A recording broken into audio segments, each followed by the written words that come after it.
আল্লাহ আমার চেয়ে বড় পাপী এই দুনিয়াতে কেউ নাই। তো আল্লাহ আমার আমল দিয়ে জান্নাত চাই না, আমি তোমার দয়া দিয়ে জান্নাত চাই।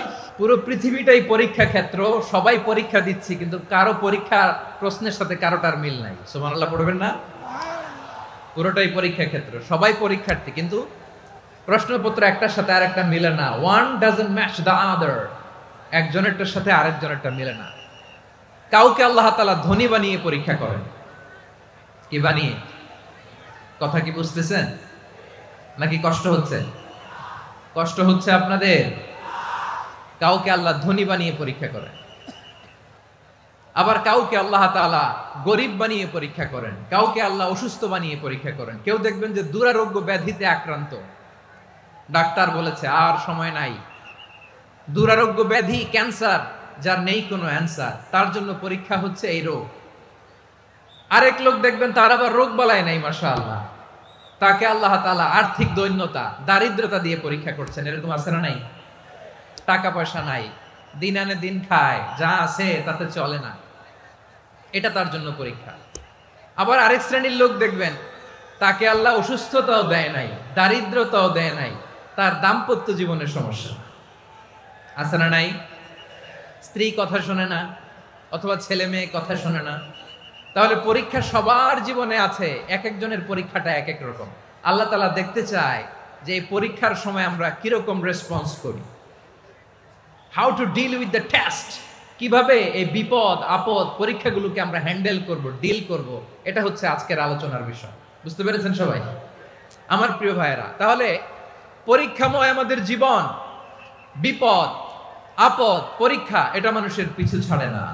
সবার জীবনে পরীক্ষা আছে, নবীদের জীবনেও পরীক্ষা ছিল। সাহাবারা জিজ্ঞেস করেছেন, ইয়া রাসূলুল্লাহ, আইয়ুন নাসি আশাদ্দু বালাআন ফিদ দুনিয়া, এই দুনিয়ার বুকে কাদের পরীক্ষা সবচেয়ে বেশি? বিশ্বনবী বলেছেন, আল আম্বিয়া, এই পৃথিবীতে সবচেয়ে বেশি পরীক্ষা আল্লাহ তাআলা নিয়ে থাকেন নবীদের। কাদের? নবীদের। সুম্মাল আমসাল ফাল আমসাল, এরপরে নবীদের পরের স্তরে যারা, তাদের পরীক্ষা। এরপরে তাদের পরের স্তরে যারা, তাদের পরীক্ষা। সিদ্দিকিনদের, শুহাদাদের, সলিহিনদের, আল্লাহওয়ালাদের।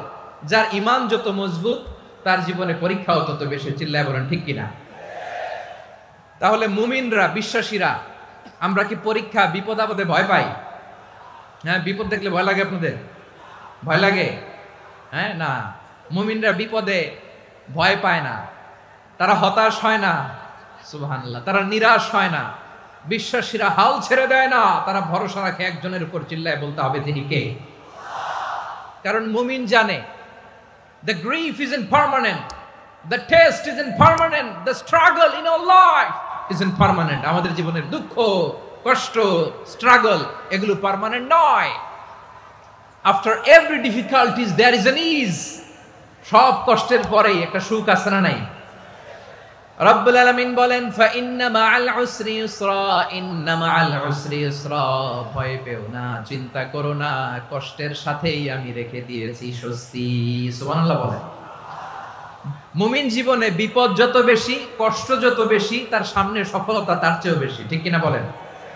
কারণ বিশ্বাসীরা জানে রাত্রি যত গভীর হয়, সুবহে সাদিকের সময় তত আগাতে থাকে।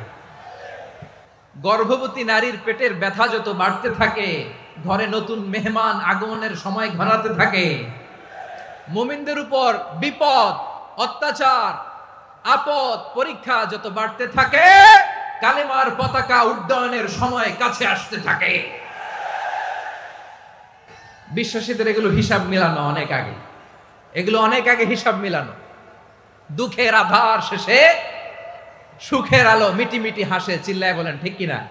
পরীক্ষা যত বেশি, কষ্ট যত বেশি, সুখের সময় তত কাছাকাছি। চিল্লায় বলতে হবে ঠিক কিনা?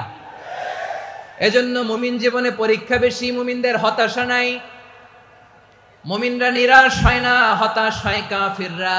মুমিনরা কখনো হাল ছেড়ে দেয় না, মুমিনরা ভরসা রাখে একজনের উপর, তিনি কে? তাহলে আমার প্রিয় পটুয়াখালীবাসী, বিপদ থাকবে, পরীক্ষা থাকবে, এই বিপদ থেকে আমাদেরকে উদ্ধার করবেন একজন, তিনি কে? আমরা শুধু আল্লাহর উপরই ভরসা রাখবো। রাজি আছেন তো? চাইবো একজন সত্তার কাছে, আওয়াজ করে বলুন তিনি কে? একজন সত্তার কাছে চাইবে। বিশ্বনবী ওনার চাচাতো ভাই আব্দুল্লাহ ইবনে আব্বাস রাদিয়াল্লাহু তাআলা আনহুকে বললেন, ইয়া আব্দুল্লাহ ইবনে আব্বাস, হে আব্দুল্লাহ ইবনে আব্বাস, ইযা সাআলতা ফাসআলিল্লাহ, যখন চাইবে আল্লাহর কাছে যাও। ও আব্দুল্লাহ, যখন চাইবা আল্লাহর কাছে চাও। ওয়া ইযা ইসতাআনতা ফাসতাইন বিল্লাহ, যখন সাহায্য চাইবা আল্লাহর কাছে ফরিয়াদ করো। জেনে রেখো আব্দুল্লাহ, ওয়া'লাম আন্নাল উম্মাতা লাউ ইজতামাআত আলা আন ইয়ানফাউকা বিশাইইন লাম ইয়ানফাউকা ইল্লা বিশাইইন ক্বাদ কাতাবাহু আল্লাহু লাক।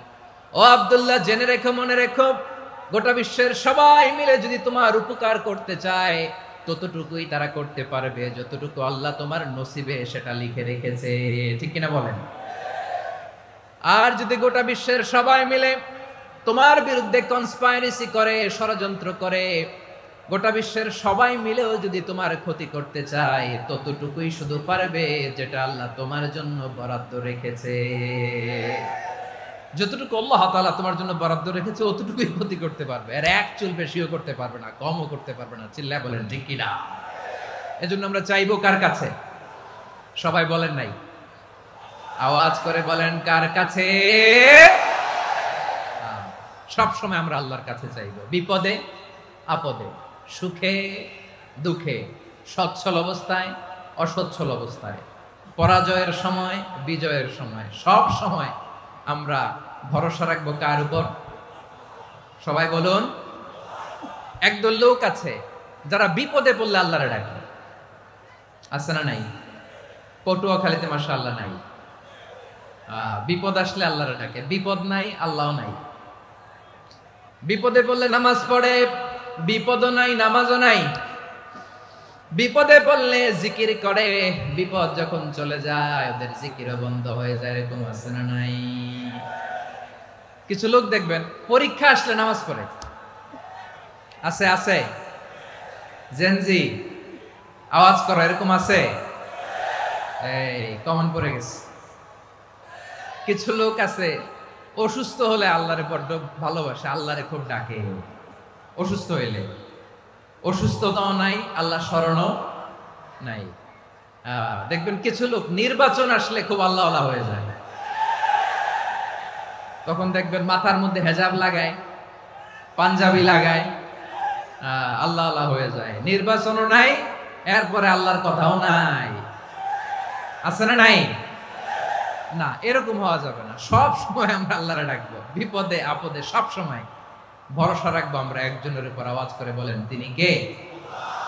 এ কথাই আল্লাহ তাআলা আমাদের চোখে আঙ্গুল দিয়ে জানিয়ে দিলেন, ফাইদা রাকিবু ফিল ফুলকি দা'উল্লাহ মুখলিসিনা লাহুদ্দিন ফালাম্মা নাজ্জাহুম ইলাল বাররি ইযা হুম ইউশরিকুন। আল্লাহ বলে একদল লোক আছে, তারা যখন নৌযানে চড়ে, জলযানে চড়ে, সাগরের মধ্যে যখন জাহাজে চড়ে, লঞ্চে চড়ে, তারা যখন তুফানের সম্মুখীন হয় তখন তারা আল্লাহরে বড্ড বেশি ডাকে, একান্ত ভাবে ডাকে, বিশুদ্ধ চিত্তে ডাকে। আবার তুফান থেকে তাদেরকে সেফ জোনে নিয়ে, নিরাপদ জোনে নিয়ে যখন বন্দরে আমি আল্লাহ তাদেরকে ভিড়িয়ে দেই, ওই লোকগুলো আবার আমি আল্লাহর সাথে শিরিক করে।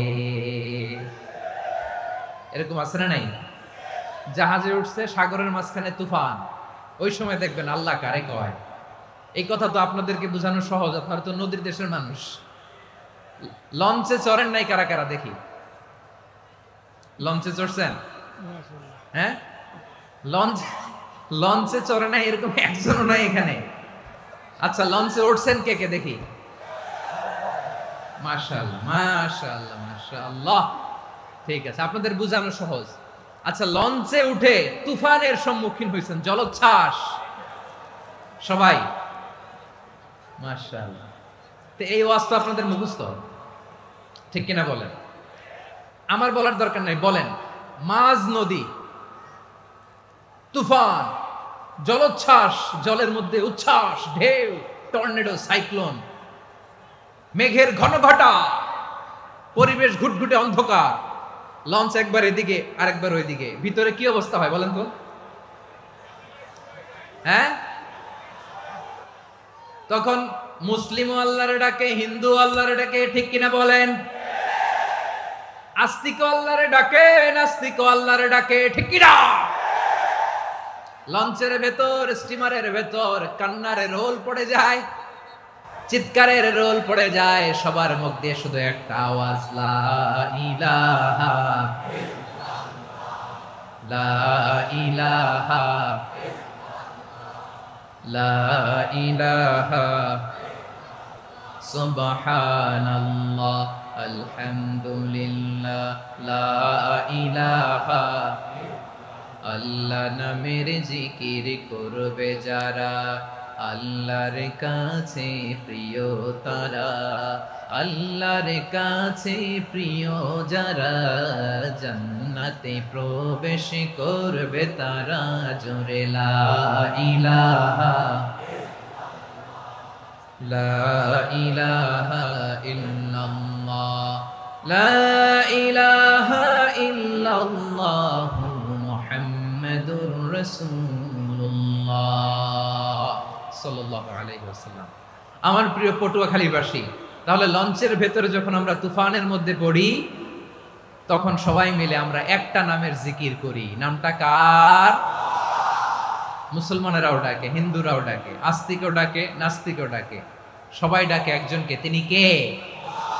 আবার দেখবেন ওই আল্লাহ তুফানের পরে, ঝড়ের পরে ওই লঞ্চটাকে যখন সদর ঘাটে ফিরিয়ে দেয়, আবার আমরা নাফরমানি শুরু করে দেই। সে কোথায় আল্লাহ বললেন, ফাইদা রাকিবু ফিল ফুলকি দা'আল্লাহ মুখলিসিনা লাহুদ্দিন ফালাম্মা নাজ্জাহুম ইলাল বাররি ইযা হুম ইউশরিকুন। সাগরে যখন তুফানে পড়ে আমি আল্লাহরে ডাকে, আবার আমি আল্লাহ যখন বাঁচিয়ে দেই, আবার আমি আল্লাহর সাথে শিরিক শুরু করে। আমরা কি এরকম হতে চাই নাকি? এরকম করবেন?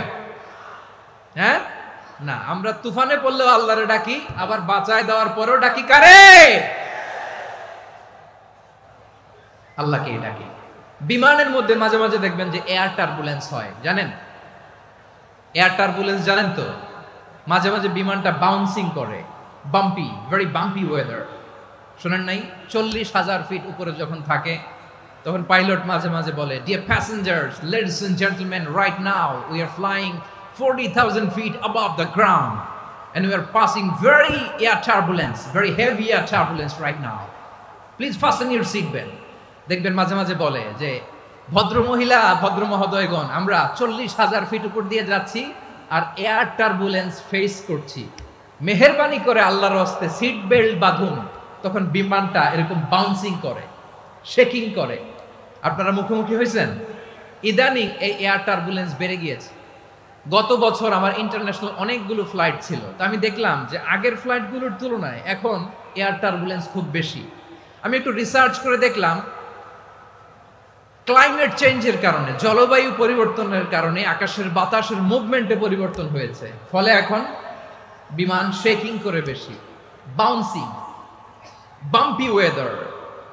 তো বলেন তো, 40,000 ফিট উপরে যখন আপনি, কয় হাজার ফিট? সবাই বলুন কয় হাজার ফিট? 40,000 ফিট উপরে যখন আপনি, তখন যখন বিমানটা এরকম বাউন্সিং করে, সবাই যখন ভমিটিং করে বিমান নষ্ট করে দেয়, বমি করে, তখন বাঁচানোর কে আছে আল্লাহ ছাড়া? কেউ আছে?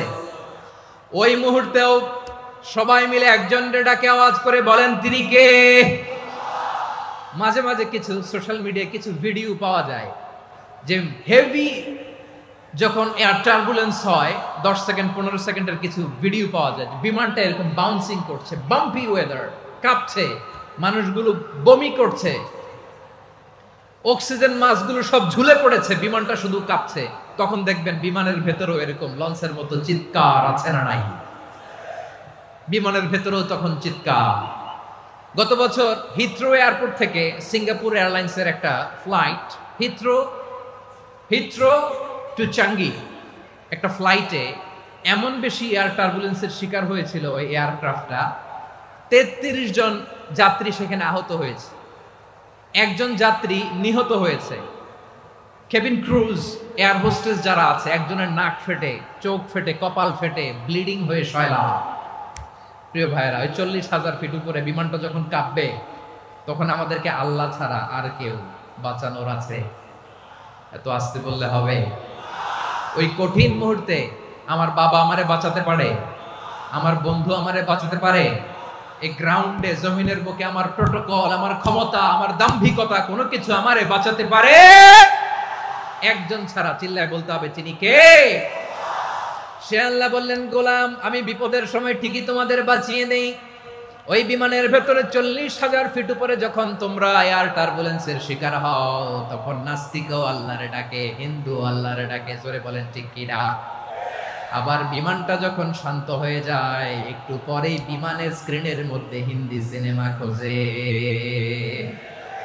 বিমানের স্ক্রিনে কিন্তু বিশাল ওখানে আফলাম ফিল্মের একেবারে বোঝাই করা। বিমানটা শান্ত হইলে আবার হিন্দি সিনেমা দেখা শুরু করে। একটু আগে ডাকছিল কারে? কারে? দেখবেন বাংলাদেশে আমাদের ক্রিকেটাররা যখন অন্য কোনো দেশের সাথে খেলে, অনেক সময় এমন হয় বল বাকি একটা, রান দরকার 6টা। বল বাকি কয়টা? পটুয়াখালী বোঝে নাই বোধহয়। বল বাকি কয়টা? রান দরকার। আপনি দেখবেন ক্যামেরাম্যান তখন গ্যালারিতে খালি দেখায় দর্শকদের যে কি অস্থিরতা। হিপ হপ স্টাইলের মেয়েটা, যে মেয়েটার ওড়না এতক্ষণ ছিল গলায়, এতক্ষণ কইছিল, ওই মেয়েটা দেখবেন ওড়নাটা টেনে মাথায় দিয়ে এরকম মুনাজাত ধরতেছে, আল্লাহ আল্লাহ, একটা সক্কা, আল্লাহ আল্লাহ, আমার লাল সবুজের পতাকারে তুমি অপমানিত কইরো না আল্লাহ, ইন্ডিয়ার সাথে আমাদের খেলা আল্লাহ আল্লাহ, একটা সক্কা, একটা একটা। পুরো পুরো খেলা জুড়ে এই মেয়ের ওড়না ছিল গলায়, কিন্তু যখন 1 বলে 6 রান দরকার, ওড়না চলে আসছে কোথায়? মাথায়। আবার মুনাজাত আছে না নাই? ঠিকই বাংলাদেশের দামাল ছেলে এমন এক শট মারলো, বল চলে গেল স্টেডিয়ামের বাইরে, ছক্কা, জিতে গেলাম আমরা। পুরো স্টেডিয়াম জুড়ে চিৎকার, হই হুল্লোড়, মौज মাস্তি। যেই মেয়েটা মাথার মধ্যে ওড়না দিয়ে এতক্ষণ সুবহানাল্লাহ সুবহানাল্লাহ বলে আল্লাহর কাছে দোয়া করেছে, ওই মেয়ে এখন আবার ওড়না ফেলে দিয়ে নাচা শুরু করে দিয়েছে। তাহলে আল্লাহর ভয়, আল্লাহর প্রতি আস্থা, বিশ্বাস, ভালোবাসা, এটা কি ক্ষণিকের জন্য? মানে আমার যখন লাগবে তখন আল্লাহর ইউজ করবো নাকি? হ্যাঁ, বিপদে আপদে, সুখের সময় দুঃখের সময়, সচ্ছল অসচ্ছল অবস্থায় বিশ্বাসীরা ভরসা রাখে একজনের উপর। চিৎকার করে বলে পটুয়াখালী তিনি কে? সে আল্লাহ বললেন, গোলাম মনে করো না জাহাজ থেকে সদরঘাটে ভিড়িয়ে দিলাম তুমি নিরাপদ হয়ে গেছো। মনে করো না 40,000 ফিট থেকে সেফ ল্যান্ডিং এর পরে এয়ারপোর্টে নেমে গেলেই তুমি নিরাপদ হয়ে গেছো। ও মিয়া, বিপদ কি শুধু সাগরে আর আকাশে? ঘরের বিপদও, ঘরের ভেতরও বিপদ আসতে পারে কি পারে না? এজন্য সূরা মুলক আল্লাহ বললেন, আমিনতুম মান ফিস সামাই আন ইয়াখসিফা বিকুমুল আরদা ফাইযা হিয়া তামুর। তোমরা কি ভাবছো তোমরা নিরাপদ? সাগরের মধ্যে তুফান, আল্লাহ আল্লাহ ডাকলাম, সদরঘাটে যেয়ে পড়ছি, বাইসা গেছেন তো আপনি। আর পাবে আপনারা আল্লাহ? আল্লাহরে তো সাগরের মাঝখানে তো আল্লাহ আপনারা পাইছিল, আর তো পাবে না। আর পাবে আপনারে? আর আল্লাহ ধরতে পারবে আপনারে? ঘরের ভেতরও বিপদ দিয়ে আটকাতে পারে কে? 5 স্টার 7 স্টার হোটেলের ভেতরও আমাকে বিপদের মধ্যে ফেলে দিতে পারেন কে? আল্লাহ বললেন, তোমরা কি ভেবেছো তোমরা নিরাপদ? আমি চাইলে ল্যান্ডস্লাইডস, ভূমি ধস দিয়ে 1 লক্ষ এক মুহূর্তে নিয়ে যেতে পারি। এক সুনামি দিয়ে থাপ্পড় মেরে 3 লক্ষ সাগরের ভেতরে ঢুকায় দিতে পারি। 1 সেকেন্ডও লাগে না আমার। আম আমিনতুম মান ফিস সামাই আন ইউরসিলা আলাইকুম হাসিবা ফাসাতা'লামুনা কাইফা নাযীর। আল্লাহ চাইলে আকাশ থেকে পাথর বৃষ্টি নাজিল করতে পারেন কি পারেন না? এই মুহূর্তে এখানে ভূমিকম্প দিতে পারেন কি পারেন না? আচ্ছা, ভূমিকম্প যখন হয় আমাদের কারো হুঁশ থাকে? আপনি মনে করছেন আমরা সাধারণ মানুষ, আমরা দৌড় দেই, আর প্রেসিডেন্ট প্রধানমন্ত্রী ওনারা বুঝি খাটে শুয়ে থাকে? কথা বুঝে নাই বোধহয়। ভূমিকম্প, আর্থকোয়েক যদি হয়, বাঁচার জন্য আমরা কি করি? হয় খাটের তলায়, ডাইনিং টেবিলের নিচে, উপরে শক্ত কিছু আছে এটার নিচে, অথবা ঘর থুইয়া দেও দৌড়। তো প্রধানমন্ত্রী উনি কি করে? প্রেসিডেন্ট উনি কি করে? হ্যাঁ, উনি খাটের মধ্যে যে শুয়ে থাকে নাকি? উনিও দৌড়। সাধারণ মানুষও দৌড়, প্রধানমন্ত্রীও দৌড়, বাড়িওয়ালাও দৌড়, ভাড়াটিয়াও দৌড়, সবাই দৌড়। নাকি ভাড়াটিয়ারা বাড়ি থুইয়া দৌড়, বাড়িওয়ালারা আর বেরোয় না, এরকম না। তাহলে যে কোনো মুহূর্তে ভূমিকম্প দিয়ে নাস্তানাবুদ করতে পারে কে? আমার প্রিয় ভাইয়েরা, আমরা নিরাপদ নই, আমরা তার দয়ায় বেঁচে আছি। কার দয়ায়? এজন্য আল্লাহ বললেন, গোলাম, যে কোনো মুহূর্তে বিপদ দিয়ে তোমাদেরকে নাস্তানাবুদ করতে পারি। বিশ্বাসী বলে যদি নিজেকে দাবি করো, সব সময় ডাকতে হবে একজন সত্তা, কে? বলেন তিনি কে? এই কথা ক্লিয়ার? এই সবগুলো উদাহরণ শেষে সবার কাছে ক্লিয়ার হয়েছে না যে বিপদ থেকে, আপদ থেকে, পরীক্ষা থেকে, ক্যালামিটি থেকে আমাদেরকে কেউ বাঁচাতে পারে না একজন সত্তা ছাড়া। আবারও বলেন তো তিনি কে? ক্লিয়ার? হ্যাঁ, সবাই বুঝতে পারছেন? আচ্ছা, এবার আমরা দেখি বিষ্ণু ইসলামের জীবনে বিপদ আপদ ছিল কিনা।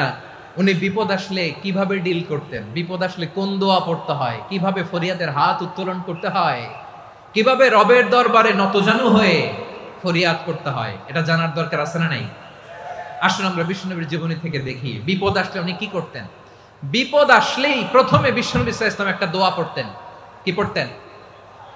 তিনি পড়তেন, ইন্না লিল্লাহি ওয়া ইন্না ইলাইহি রাজিউন। নিশ্চয় আমরা আল্লাহর জন্য, নিশ্চয় আমরা কার দিকে ফিরবো ভাই? আবার কার দিকে ফিরবো? আওয়াজ করে বলুন তো, আমরা এসেছি কার কাছ থেকে, আবারও ফিরে যাব কার কাছে? এজন্য বিষ্ণুই পড়ছেন, ইন্না লিল্লাহি ওয়া ইন্না ইলাইহি রাজিউন। নিশ্চয় আল্লাহর জন্য, ওই আল্লাহর দিকেই আমরা ফিরে যাব। তারপরে বিষ্ণুই পড়তেন, আল্লাহুম্মা আজুরনি ফি মুসিবাতি ওয়াখলুফ লি খায়রাম মিনহা।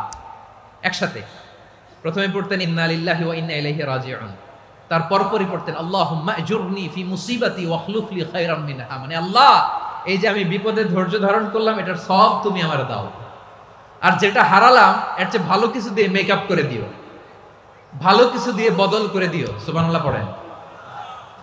তাহলে বিপদ আসলে আমরা কি পড়ব? কথা বলেন।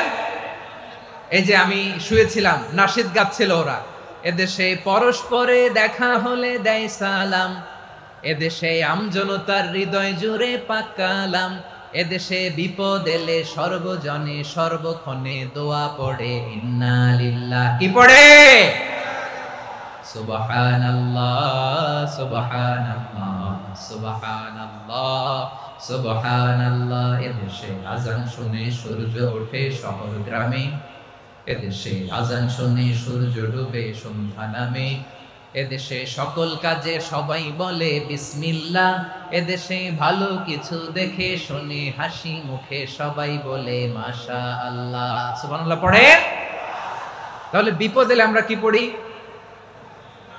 কথা বুঝলে সবাই উত্তর দিতে হবে, বিপদ এলে কি পড়ি?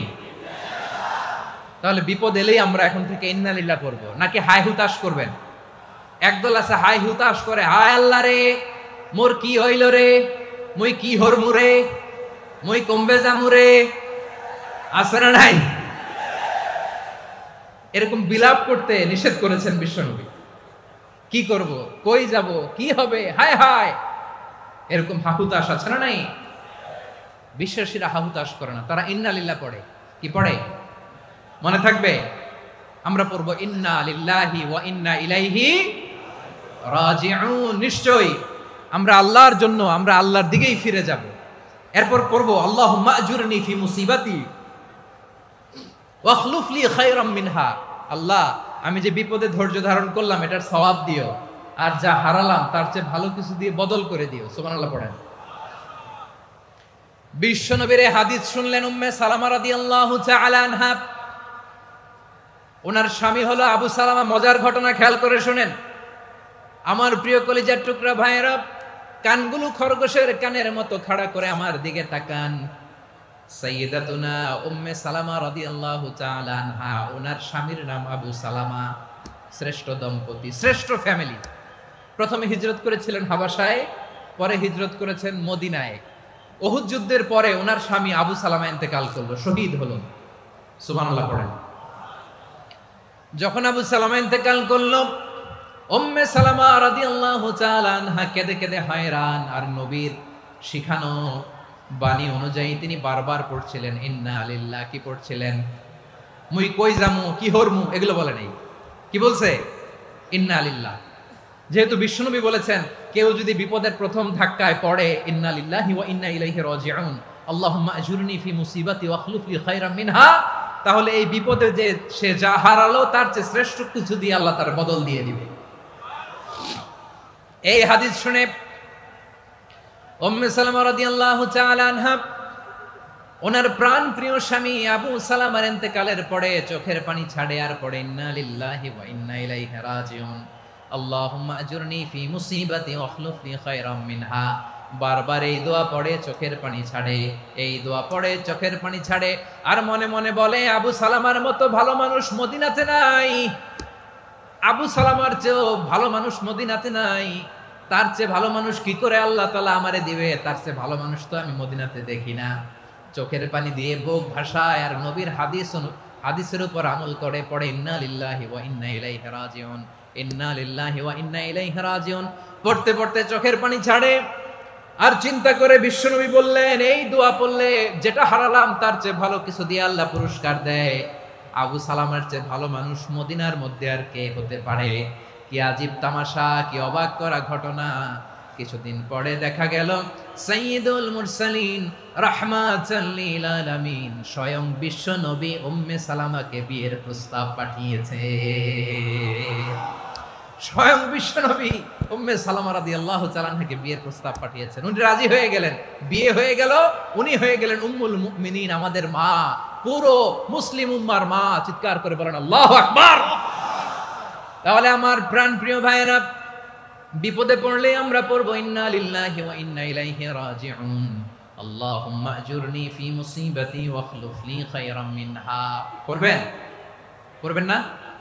যারা যারা বিপদ আসলে এই দোয়াটা পড়বেন এখন থেকে আওয়াজ করে ইনশাআল্লাহ বলেন। যা হারাইছেন তার চেয়ে শ্রেষ্ঠ জিনিস দিয়ে বদলা দিবে কে? বিশ্বাস হয়? একটু সন্দেহ লাগে মনে হয়, একটু সন্দেহ আছে? যাদের বিশ্বাস হবে তাদের কি আল্লাহ উত্তম বদলা দিবে, ঠিক কিনা বলেন? তাহলে বিপদে পড়লেই প্রথমে আমরা এটা পড়ব। দোয়াগুলো যদি এখন মুখস্থ না হয়, এই যে রেকর্ডিং হচ্ছে পেয়ে যাবেন, কালকেই পেয়ে যাবেন, শুনে শুনে মুখস্থ করবেন। আমার মায়েরা, আমার বোনেরা, আপনাদের জন্য 3টি মাঠের অ্যারেঞ্জমেন্ট করা হয়েছে, আমি জানি। আপনারা এই দোয়াগুলো পড়বেন, আপনার স্বামীকে শেখাবেন, সন্তানকে শেখাবেন, আপনার পুরো পরিবারটাকে জান্নাতের টুকরো বানিয়ে দিবে কে? তাহলে বিপদ আসলে প্রথমে কি পড়তে হবে এটা জেনে গেলাম। এরপরে বিপদ আসলে নিজেকে কি করে আল্লাহর কাছে সঁপে দিতে হয় এটাও জানার দরকার আছে না নাই? বিপদে প্রথমে ইন্না লিল্লাহ পড়লাম, ধৈর্য ধারণ করলাম, বিপদ থেকে উদ্ধারের সর্বোচ্চ চেষ্টা করলাম। আমার কাজ যখন শেষ তখন আমি আমার এই বিষয়টা আল্লাহর কাছে সঁপে দিব। কার কাছে সুপর্দ করব? কার কাছে? বিপদে পড়লে কেমন করে নিজেকে আল্লাহর কাছে সঁপে দিতে হয় আসুন সাইয়েদনা ইব্রাহিম আলাইহিস সালামের জীবনী থেকে জানি। আল্লাহর খলিল ইব্রাহিম আলাইহিস সালাম আমাদের মতো সমাজ ব্যবস্থা পায় নাই। আমরা জন্মের পরে আমাদের কানের ভেতরে আজান দিয়েছে কে? একামত দিয়েছে কে? আমাদের বাপ দাদারা আমাদের কানে আজান দিয়েছে কি? দেয় নাই। আমাদের জন্মের পরেই তো আজান, একামত, বাড়ির পাশে মসজিদ, প্রতিদিন আজান, জুমার খুতবা, প্রতি মাসে মাসে তাফসিরুল কোরআন মাহফিল, মসজিদ, মিনারা, অভাব নাই, ঠিক কিনা বলেন? আপনি যেই সুন্দর ইসলামিক এনভায়রনমেন্ট পেয়েছেন, আমাদের ইব্রাহিম খলিল উনিও কি এরকম পেয়েছিলেন? হ্যাঁ, উনি জন্মের পর পরে ওনার কানে আজান দিয়েছে কেউ? আমার প্রিয় ভাইরা, আগা গোড়া একটা শিরকি পরিবেশ উনি জন্মগ্রহণ করেছেন। উনি ছাড়া ওই তল্লাটে একজনও আল্লাহর উপর বিশ্বাসী নাই। কল্পনা করতে পারেন? গোটা তল্লাটে, গোটা দেশে বিশ্বাসী মুমিন, আল্লাহর উপর বিশ্বাস স্থাপনকারী কয়জন? সবাই বলেন কয়জন? বাকি সব মুশরিক। বাকি সব মুশরিক নিজের সাথে নিজে শক্ত বোঝাপড়া করে, অ্যানালজি করে, সেলফ কনভারসেশন করে উনি মহা সত্যের সন্ধান পেয়েছে। উনি আকাশের তারা দেখে ভাবে মনে হয় এটাই আমার খোদা, পরে দেখে তারা নাই, মনে মনে বলে না তাইলে এটা না। আবার চাঁদ দেখে বলে চাঁদটা বড় মায়া লাগে, মনে হয় এটাই আমার রব, পরে দেখে চাঁদও নাই, কয় না এটা না। এরপরে দ্বীপ প্রহরের জলজলে সূর্যটা খা খা করে গোটা পৃথিবীটারে রৌদ্র দিয়ে তাতিয়ে রাখে। তিনি ভাবলেন মনে হয় এটাই আমার রব, কারণ এটাই তো সবচেয়ে বড়। কিন্তু বিকেল বেলা ওই সূর্যটাও যখন চলে যায়, সাইয়েদনা ইব্রাহিম বলে না এটাও তো নাই, আমার খোদা যদি আমারে ছেড়ে চলে যায়, বিপদে পড়লে আমারে উদ্ধার করবে কে? এভাবে নিজের সাথে অ্যানালজি, সেলফ কনভারসেশন করতে করতে করতে তিনি মহা সত্যের সন্ধান পেয়েছেন। সুবহানাল্লাহ পড়েন। সব শেষে তিনি ডিসিশন নিয়ে ঘোষণা দিলেন, ইন্নী ওয়াজ্জাহাতু ওয়াজহিয়া লিল্লাযী ফাতারাস সামাওয়াতি ওয়াল আরদা ওয়া মা আনা মিনাল মুশরিকিন। নিশ্চয় আমি এমন সত্তার দিকে মনোনিবেশ করলাম, মুখাপেক্ষী হলাম, যিনি আকাশ বানিয়েছেন, জমিন বানিয়েছেন, আমি মুশরিক নই। সুবহানাল্লাহ। পারতেন, আপনি পারতেন? কেউ নাই, লক্ষ লক্ষ মুশরিক, আপনি একা। ওনার মতো এরকম বিচক্ষণতা দিয়ে আল্লাহরে খুঁজে পাইতে পারতেন আপনি? কি নবী ছিল, আল্লাহকে খুঁজে পেয়েছে। যখন আল্লাহর ইবাদত শুরু করলো, এই কথা ছড়ায় পড়লো চারদিকে। নমরুদ সাইয়েদনা ইব্রাহিমকে ডেকে পাঠালেন। নমরুদ বলে, ইব্রাহিম, তুমি নাকি মূর্তির পূজা না করে কোন নতুন রবের ইবাদত করো, কে তোমার রব? সাইয়েদনা ইব্রাহিম বললেন, রব্বি আল্লাযী ইউহয়ী ওয়া ইউমীত, আমি এমন রবের ইবাদত করি যিনি জীবন দেন, যিনি মৃত্যু দেন। নমরুদ বলে, তাই নাকি? তোমার রব জীবন দেয়, মৃত্যু দেয়, আর এটা তো আমি দেই। আমিও তো জীবন দেই, আমিও তো মৃত্যু দেই। সাইয়েদনা ইব্রাহিম বললেন, কেমন করে তুমি জীবন দাও, মৃত্যু দাও, একটু দেখাও তো। নমরুদ জেলখানা থেকে দুজন কয়েদিকে ডেকে আনলো। কয়েদি এনে অর্ডার করলো, একটাকে এখনই শিরোচ্ছেদ, হেড অফ, ডেথ পেনাল্টি, মৃত্যুদণ্ড দেয়া হলো। ফিনকি দিয়ে রক্ত বেরোলো। নমরুদ বলে, দেখো, দুজনকে ধরে আনলাম, একজন কয়েদিকে দিলাম ডেথ পেনাল্টি, মৃত্যুদণ্ড, ওরে মৃত্যু দিলাম। আরেকজন যে দাঁড়িয়ে আছে, চাইলে ওরেও আমি মৃত্যুদণ্ড দিতে পারি, কিন্তু না, ওরে আমি দিব না, ওরে আমি বাঁচায় দিলাম, ছেড়ে দিলাম, মানে জীবন দিলাম। দেখো ইব্রাহিম, তোমার চোখের সামনে একজনরে মৃত্যু দিলাম, আরেকজনরে জীবন দিলাম। আপাত দৃষ্টিতে তাই তো, একজনরে তো জীবন দিল, আরেকজনরে মৃত্যু দিল। সাইয়েদনা ইব্রাহিম এবার বিপাকে পড়ে গেলেন। কিন্তু এক একজন নবীকে আল্লাহ এমন উইজডম, বিচক্ষণতা দিয়ে এই জমিনে পাঠিয়েছেন। মুহূর্তের মধ্যে আল্লাহর খলিল ইব্রাহিম বললেন, ফাইন্নাল্লাহা ইয়াতি বিশ-শামসি মিনাল মাশরিকি ফাতি বিহা মিনাল মাগরিব ফাবুহিতাল্লাযী কাফার। আল্লাহর খলিল ইব্রাহিম বললেন, নমরুদ, বুঝলাম তুমি জীবন দাও, মৃত্যু দাও, দেখলাম, কিন্তু আমার রব, আমার আল্লাহ প্রতিদিন সকালবেলা উষা লগ্নে ওই পূর্ব দিগন্ত থেকে সূর্যটাকে উদিত করেন, সাঁঝের বেলা, বিকেল বেলা, গধূলি লগ্নে, সন্ধ্যা বেলা ওই দ্বিপ্রহরের জল জলে সূর্যটাকে পশ্চিম দিগন্তে ডুবিয়ে দেন। মানে সকালবেলা পূর্ব দিক থেকে উদিত করা সূর্যটাকে পশ্চিম দিকে বিকেলে তিনি ডুবিয়ে দেন। তুমি যদি পারো ওই সূর্যটাকে পশ্চিম দিক থেকে উদিত করে পূর্ব দিকে ডুবিয়ে দাও। সুবহানাল্লাহ পড়বেন না? দেখেন, ইনস্ট্যান্ট ইন্টেলেক্ট, মুহূর্তে বিচক্ষণতা, উইজডম কাকে বলে? নমরুদ পারবে? নমরুদের বাপ পারবে? ওর দাদা, ওর 14 গোষ্ঠী, গোটা বিশ্বের সব ক্ষমতাধর রাষ্ট্রনায়করা একসাথে হলে পারবে? ফাবুহিতাল্লাযী কাফার পারে নাই, ব্যর্থ হয়েছে। এবার তেলে বেগুনে জ্বলে উঠেছে, রেগে মেগে আগুন বলে, ফালকুহু ফিল জাহিম। ওর সাথে তর্ক নাই, না পেরে এবার এটারে আগুনে ফেলা। বিশাল বিশাল গাছ কেটে লাকড়ি এনে আগুনের কুণ্ডলি বানানো হলো, দাও দাও দাও দাও করে আগুন জ্বলে। আল্লাহর খলিল ইব্রাহিমকে আগুনে নিক্ষেপ করা হবে। আল্লাহর খলিল সাইয়েদনা ইব্রাহিমের হাতের মধ্যে রশি দিয়ে টাইট করে বাঁধা হলো, পায়ের মধ্যেও টাইট করে রশি দিয়ে বাঁধা হলো। আল্লাহর খলিল ইব্রাহিমকে আগুনের কুণ্ডলির মধ্যে ফেলা হবে। ও মিয়া, আপনি যে বিপদের কারণে ভয় পান, হতাশ হন, এটা কোনো বিপদ ওনার বিপদের সামনে? পটুয়াখালী আওয়াজ করে বলুন, সাইয়েদনা খলিল ইব্রাহিমের বিপদের সামনে আমাদের বিপদগুলো কোনো বিপদ? এটা কোনো বিপদই না, এটা কোনো বিপদই না। হাত পা বেঁধে টাইট করে নিক্ষেপ করা হবে, সিম্পলি ফেলা যাবে না, কারণ দাও দাও করে দ্য ব্লেজিং ফায়ার, এমন আগুনের কুণ্ডলি, কাছে যাওয়া যায় না, আগুনের উত্তাপে নিক্ষেপ করা হবে। হাতে রশি বেঁধে, পায়ে রশি বেঁধে আল্লাহর খলিল ইব্রাহিম আলাইহিস সালামকে আগুনের মধ্যে নিক্ষেপ করা হবে। আহা, এটার বলে অগ্নি পরীক্ষা। উনি অগ্নি পরীক্ষার সম্মুখীন হয়েছিলেন। এজন্য কঠিন পরীক্ষাকে আমরা অগ্নি পরীক্ষার সাথে তুলনা করি, ঠিক কিনা?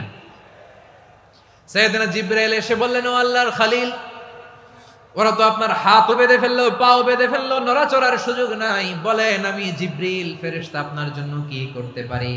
আল্লাহর খলিল ইব্রাহিম বলেন, ও জিবরাইল, তোমার কাছে আমার কোনো চাওয়া পাওয়া নাই। সুবহানাল্লাহ বলেন। তোমার কাছে বলার কিছু নাই, তোমার সাহায্যের আমার দরকার নাই।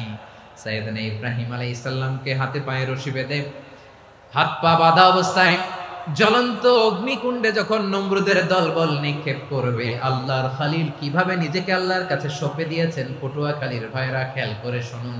হাত পা বেঁধে আল্লাহর খলিলকে যখন নিক্ষেপ করা হবে, তিনি মুখ ফুটে বলে ফেললেন, হাসবুনাল্লাহু ওয়া নি'মাল ওয়াকিল। হাসবুনাল্লাহু ওয়া নি'মাল ওয়াকিল, আমার জন্য আল্লাহই যথেষ্ট,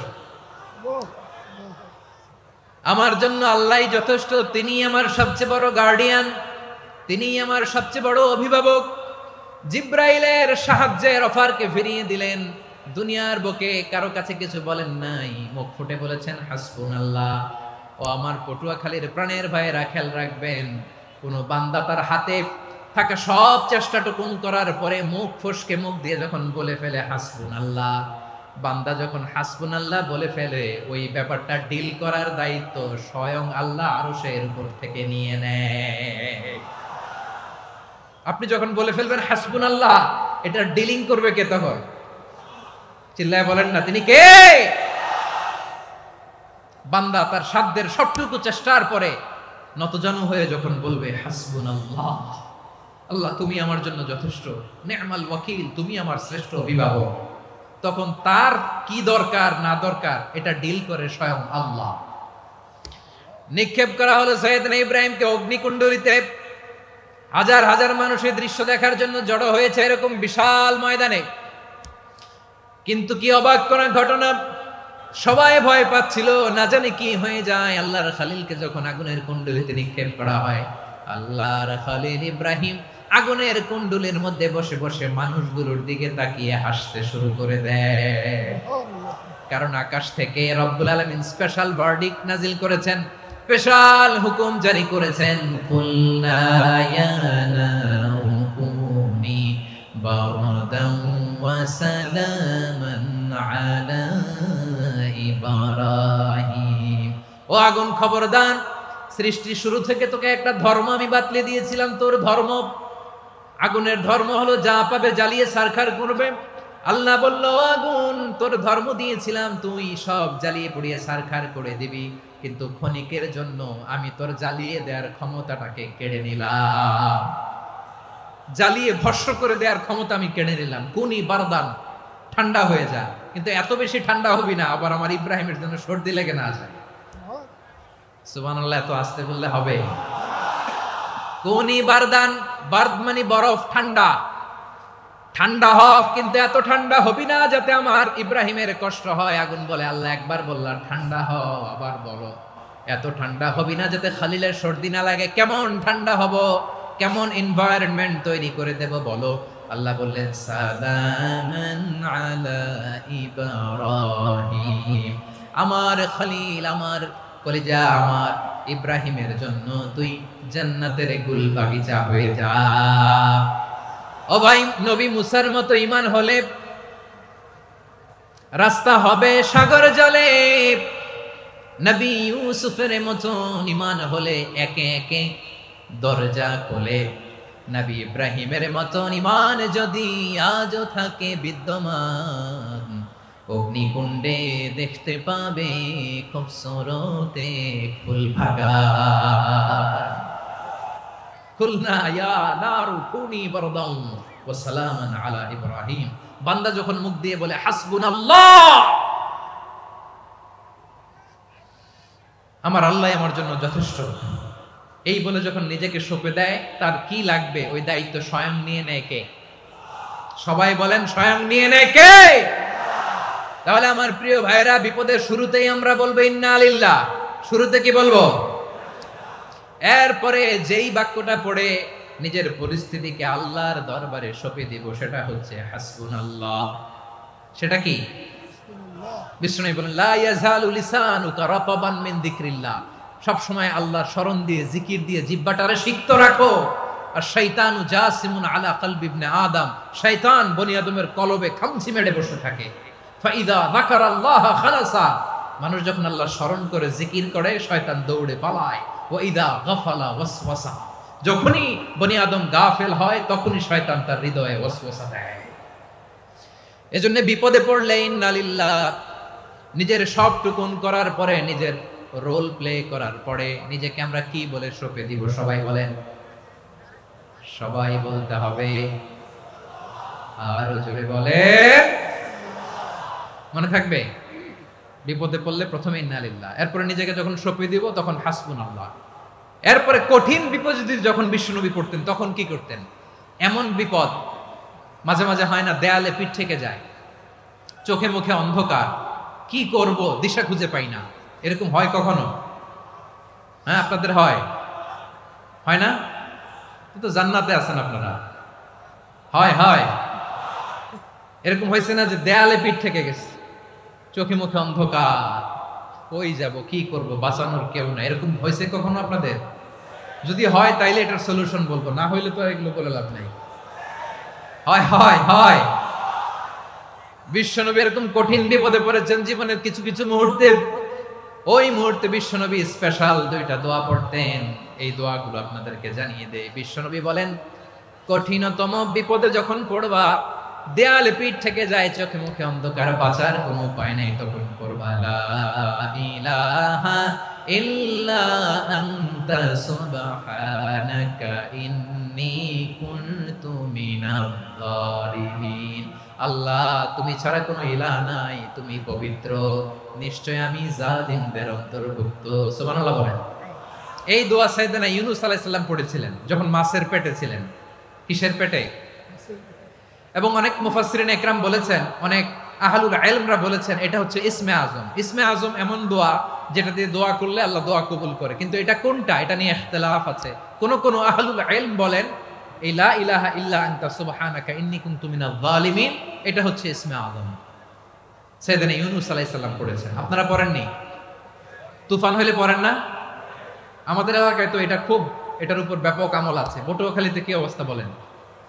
পড়েন পড়েন পড়েন পড়েন।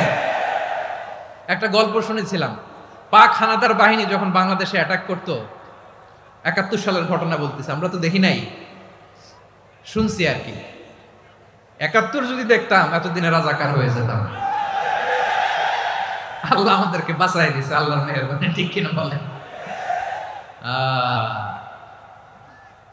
মন মতো হইলে মুক্তিযোদ্ধা, মন মতো না হইলে রাজাকার।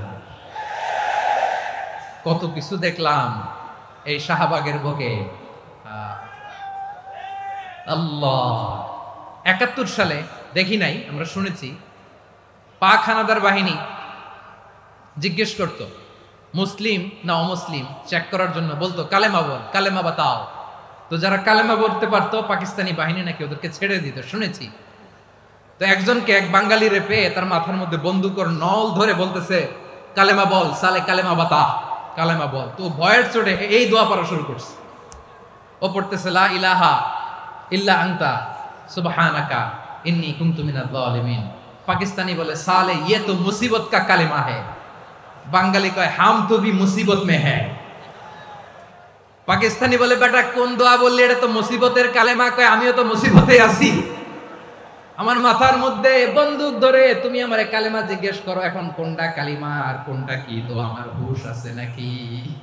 প্রিয় ভাইরা, আসলে এটা দুআউল মুসিবা, বিপদে পড়লে এই দোয়া পড়তে হয়, লা ইলাহা ইল্লা আনতা সুবহানাকা ইন্নী কুনতু মিনাজ জালিমিন। এটা পড়বেন আপনারা।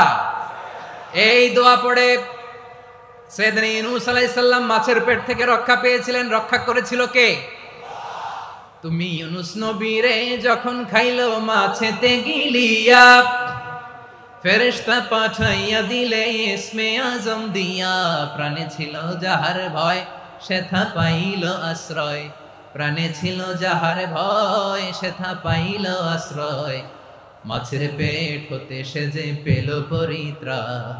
আল্লাহু আল্লাহু তুমি জাল্লে জালালুহু শেষ করা তো যায় না গে তোমার গুণগান আল্লাহু আল্লাহু সুবহানাল্লাহ পড়ে লা ইলাহা ইল্লা আনতা সুবহানাকা ইন্নী কুনতু মিনাজ জালিমিন। বিশ্বনবী বললেন দেয়ালে পিঠ থেকে গেলে চোখে মুখে অন্ধকার, বাঁচার কোনো উপায় নাই, তখন এই দোয়াটা পড়তে হবে।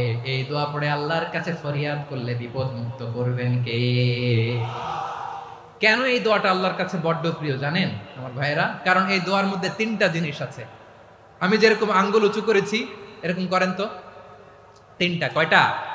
তিনটা। এক নম্বরে হচ্ছে তাওহীদ, দুই নম্বরে তাসবিহ, তিন নম্বরে তাকরীর। আই রিপিট, আবারও বলছি, এক নম্বরে তাওহীদ, দুই নম্বরে তাসবিহ, তিন নম্বরে তাকরীর। এ দোয়াটা আল্লাহর কাছে এত পছন্দনীয় কারণ এ দোয়ার প্রথম অংশে আছে তাওহীদ, আল্লাহর একত্ববাদের ঘোষণা। লা ইলাহা ইল্লা আনতা, ও আল্লাহ আপনি ছাড়া কোনো ইলাহ নাই, উপাস্য নাই। এ কথা বললে আল্লাহ বড্ড খুশি হয়ে যায়। সুবহানাল্লাহ পড়েন। এ দোয়ার দ্বিতীয় অংশে আছে তাসবিহ, মানে আল্লাহর প্রশংসা, প্রশংসা সূচক বাণী। সুবহানাক সুবহানাক সুবহানাক, ও আল্লাহ আমি আপনার পবিত্রতা ঘোষণা করছি। সুবহানাক, এ কথা শুনলেও আল্লাহ খুশি হয়ে যায়। সুবহানাল্লাহ পড়েন। এই দোয়ার তৃতীয় অংশে আছে তাকরীর। তাকরীর মানে পাপের স্বীকৃতি। তাকরীর মানে কি? তাকরীর মানে পাপের স্বীকৃতি। এই দোয়ার তৃতীয় অংশে আছে ইন্নী কুনতু মিনাল জালিমিন, ও আল্লাহ আমি জালিমদের অন্তর্ভুক্ত। আল্লাহ আল্লাহ আমি জালেম, আল্লাহ আমি ভুল করেছি, অন্যায় করেছি, আল্লাহ আমি জালেমদের অন্তর্ভুক্ত। এই পাপের স্বীকৃতি, অ্যাকনোলেজমেন্ট আল্লাহ বড্ড পছন্দ করে। যখন আল্লাহর কাছে আপনি ছোট হবেন, ছোট হতে হতে যত ছোট হবেন ওই দৃশ্যটা দেখতে আল্লাহ বড্ড পছন্দ করে। সুবহানাল্লাহ বলে। তিন নম্বর অংশ ইন্নী কুনতু মিনাজ জালিমিন, আল্লাহ আমি জালেমদের অন্তর্ভুক্ত। সাইয়েদনা আদম আলাইহিস সালাম ভুল করে যখন নিষিদ্ধ গাছের ফুল খেয়ে ফেললেন, ফল খেয়ে ফেললেন, আল্লাহ বললেন আদম ক্ষমা পেতে চাইলে তুমি আর হাওয়া মিলে স্বীকৃতি দাও, পাপের স্বীকৃতি আর পড়ো রব্বানা যালামনা আনফুসানা ওয়া ইল্লাম তাগফির লানা ওয়া তারহামনা লানাকুনান্না মিনাল খাসিরিন। ও আল্লাহ আমি আদম আর হাওয়া যালামনা আনফুসানা, আমরা আমাদের নফসের উপর বড্ড জুলুম করেছি। আল্লাহ ওয়া ইল্লাম তাগফির লানা ওয়া তারহামনা, আপনি যদি ক্ষমা না করেন, আপনি যদি দয়া পরবশ না হন, আপনি যদি রহম না করেন, আমরা তো ক্ষতিগ্রস্তদের মধ্যে শামিল হয়ে যাব। এই দোয়া করার সাথে সাথে সাইয়েদনা আদম আর হাওয়া আলাইহিস সালামকে ক্ষমা করে দিলেন কে? তাহলে এই দোয়ার তিন নম্বর অংশ তাকরীর, এটা আল্লাহ বড্ড পছন্দ করে। আমার কলিজার টুকরা ভাইরা, গুনাহ করে শিকার যেতে হবে, এটা আল্লাহ ভালোবাসেন। সাইয়েদনা আবু বকর রাদিয়াল্লাহু তাআলা আনহু বিষ্ণু ইসলামকে বললেন, ইয়া রাসূলুল্লাহ আল্লিমনি দুআআন আদউ বিহি ফি সালাতি, নবী হে আপনি আমার এমন একটা স্পেশাল দোয়া শিখায় দেন যে দোয়াটা আমি নামাজে পড়ব। নবী বললেন তাহলে তুমি পড়ো আল্লাহুম্মা ইন্নী যালামতু নাফসি যুলমান কাসীরান ওয়া লা ইয়াগফিরুয যুনুবা ইল্লা আনতা ফাগফিরলি মাগফিরাতাম মিন ইনদিকা ওয়ারহামনি ইন্নাকা আনতাল গফুরুর রহিম। সুবহানাল্লাহ। সালাম ফিরানোর আগে পড়েন, কথা কয় না, পড়েন পড়েন। ও আবু বকর, নামাজে যদি দোয়া করতে মনে চায় এই দোয়াটা পড়বা, আল্লাহুম্মা ইন্নী যালামতু নাফসি, আল্লাহ জুলুম করেছি আমার নফসের উপর, যুলমান কাসীরা, অনেক জুলুম, ওয়া লা ইয়াগফিরুয যুনুবা ইল্লা আনতা, আপনি ছাড়া এই জুনুব, এই পাপ ক্ষমা করার দ্বিতীয় কোনো রব নাই। আছে? আল্লাহ ছাড়া আমাদের গুনাহ আর কে কে ক্ষমা করতে পারে বলেন তো? কে পারে? কে? এজন্য আল্লাহরে বলবেন, আল্লাহ আমি ছাড়া তোমার গোলামের অভাব নাই, ও আমার রব আমি ছাড়া এই জমিনের বুকে তোমার গোলামের অভাব নাই, কিন্তু তুমি ছাড়া তো আমার দ্বিতীয় কোনো রব নাই। পারবেন বলতে? পারবেন? চোখের পানি ছেড়ে আল্লাহরে বলবেন, আল্লাহ তুমি আমার রব, তুমি আমার সব। কি বলবেন? আল্লাহ আমার রব। সবাই বলুন, আল্লাহ আমার রব, দমে দমে তনু মনে তারি অনুভব, আল্লাহ আমার রব। আল্লাহরে বলেন, আল্লাহ তুমি আমার রব, তুমি আমার সব। আল্লাহ আমি ছাড়া এই জমিনে তোমার গোলামের অভাব নাই, তুমি ছাড়া আমার দ্বিতীয় কোনো রব নাই। একথা বলে চোখের পানি ছেড়ে আল্লাহরে স্বীকৃতি দেন, আল্লাহ আমি পাপী, আল্লাহ জামিনে আমার চেয়ে বড় পাপী আর কেউ নাই। অজু করে সিজদায় লুটিয়ে পড়ে চোখের পানি ছেড়ে আল্লাহরে পাপের স্বীকৃতি দেন, আল্লাহ এমন কোন জুলুম নাই, গুনাহ নাই আমি করি নাই, সগীরা কবিরা, জেনে না জেনে, ইচ্ছায় অনিচ্ছায়, শিরকি বেদাতি সব গুনাহ করেছি। আল্লাহ আকাশের নিচে জমিনের উপরে আমার চেয়ে বড় গুনাহগার আর কেউ নাই। চোখের পানি ছেড়ে আল্লাহরে বলেন, আল্লাহ আমি ছাড়া তোমার গোলামের অভাব নাই, তুমি ছাড়া আমার দ্বিতীয় কোনো রব নাই, তুমি ছাড়া তো কেউ আমার গুনাহ ক্ষমা করার নাই, তুমি আমার রব, তুমি আমার সব। বলতে পারবেন? এই তাকরীর আমার পটুয়াখালীর ভাইয়া, এই স্বীকৃতিটা দেখতে আল্লাহ বড্ড ভালোবাসেন, কারণ আমরা সবাই গুনাহগার। আমরা সবাই কি? বিশ্বনবী বলেন কুল্লুকুম খাত্তাউন, বানি আদম তোমরা সবাই পাপী। সবাই কি? সবাই পাপী। আমরা সবাই পাপী, আপন পাপের বাটখারা দিয়ে অন্যের পাপ মাপি। আমরা যে পাপী এটা ভাবতে মনে চায় না কারো, খালি অন্যের পাপ দেখি আমরা, এটা ভুল। ওর এই পাপ, ও পাপী, ও জালেম, ও জাহান্নামী, এরকম একটা টেন্ডেন্সি। আমার যে কি হালাত এটার খেয়াল নাই। খেয়াল করতে হবে যে আমি সবচেয়ে বড় পাপী, ঠিক কিনা বলেন? পাপ করি না এমন কেউ আছি? হ্যাঁ আছি। কেউ না জানলেও জানে কে আমার পাপের ঘটনা? পৃথিবী না জানুক আমি তো জানি, আমি কি পাপ করেছি। হায় ও আমার কলিজার টুকরা ভাইয়েরা, মাথাটাকে নিচু করে জীবনের সব গুনার ফিরিস্তিগুলো একটা একটা করে স্বীকার করে আল্লাহরে বলেন, আল্লাহ আমি পাপী, আল্লাহ আমার চেয়ে বড় পাপী এই দুনিয়াতে কেউ নাই, আকাশের নিচে জমিনের উপরে আমার চেয়ে বড় পাপী কেউ নাই। একটা একটা করে আল্লাহ স্বীকার করি আমি পাপী, সব পাপের স্বীকৃতি দিলাম। পৃথিবী না জানুক আমি তো জানি, আমি কি পাপ করেছি। হায় আমার পাপের করলে বিচার, বাঁচার আমার নাই উপায়। দয়াময় তুমি মাফ করো আমায়, মাফ করো। আল্লাহ তাআলা যদি দয়া করে আমাদেরকে মাফ না করে, আমাদের বাঁচার কোনো উপায় নাই। আপনি কি ভেবেছেন আপনার নামাজ দিয়ে আপনি জান্নাতে যাবেন? আপনি তাহাজ্জুদ গুজার, সেজদা দিতে দিতে কপালে দাগ ফেলেছেন, এটা আপনারা জান্নাতে নেবে না। আপনি এলাকার সবচেয়ে বড় হাতেম তাই দানশীল, এই দানের ভরসায় বসে আছেন, কশিন কালো না। আমাদের নামাজ, আমাদের রোজা, আমাদের ইবাদত, এগুলোকে মিজানের পাল্লায় উঠালে কোনো ওজনই হবে না। তবে আমাদের একটা কৌশল জানা আছে, আমরা আল্লাহর রহমতের ভিখারি। আমরা সেদিন আগেই গুনার স্বীকৃতি দিয়ে দেব। আমরা বলবো, আল্লাহ তুমি প্রশ্ন করার আগে তোমার একটা কথা বলি, আমারে কিছু জিজ্ঞেস করো না, আমি সব করেছি। এমন কোন পাপ নাই যে পাপ আমারে দিয়ে হয় নাই। তোমার রহমত দিয়ে তুমি জান্নাতে পাঠাবা, তোমার দয়ায় জান্নাতে যেতে চাই, আমল দিয়ে না। পারবেন বলতে? কিয়ামতের দিন আমরা বলবো, আল্লাহ আমার আমল দিয়ে জান্নাত চাই না, আমি তোমার দয়া দিয়ে জান্নাত চাই। তোমার দয়া ছাড়া আমার কোনো উপায় নাই। কারণ আল্লাহ যদি বিচার করে বাঁচার কারো উপায় নাই। আল্লাহ যদি বলে ফেলেন তুই এটা করলি কেন, ওখানে গেলি কেন, কোরআনে 1000 বার নিষেধ করলাম তারপরেও এই পাপে জড়ালি কেন, এরকম প্রশ্ন ছুড়ে দিলে আমার উত্তর আছে? বাঁচার কোনো উপায় আছে? রোজ হাসরে হে আল্লাহ আমার করোনা বিচার, আল্লাহ করোনা বিচার।